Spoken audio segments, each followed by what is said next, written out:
像有时候你们进蛋进货进到这些，你们就是自己吸收成本啦哈。对啊。对。啊，有时候你就是说没有去挑的话，对不对？啊，人家有买顿的嘛，你讲啊，就是说它那个有漏洞，它就菌比较容易跑进去，就比较快。哇，有的人没有冰。OK。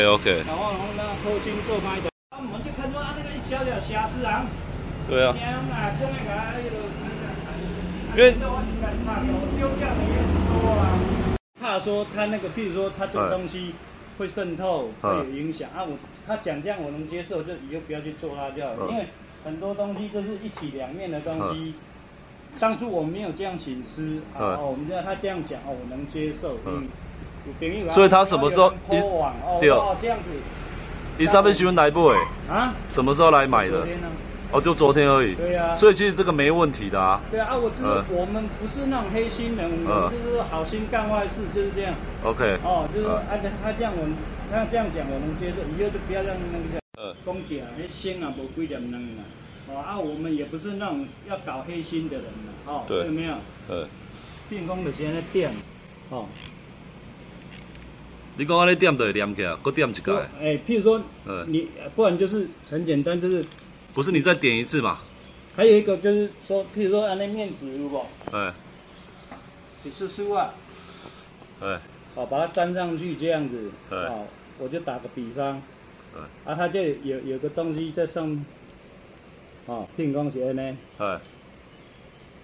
就把它粘上去，这样就是这样。就是安尼呢。OK。还是可以吃的。这个啦，这能就就这个就这最准的，这个就是这样子，就像这样子，这样子是不是就会有一个气动了？对。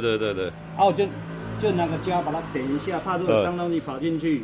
你如果有虫子咬了，它蛋膜破了，反而会坏掉。这样会不会影响口感？当然没有影响，就是说这个地方就跟膜不接触的地方嘛。那有关民众到某间杂粮行买蛋那回家后发现其中一颗疑似遭涂胶而且有塑胶味的这个案件那卫生局在接获这个案件以后呢，已经派人去前往了解当中那如果说现场有发现有疑似含有用胶粘合的蛋品的话，我们也会立刻抽回带回检验。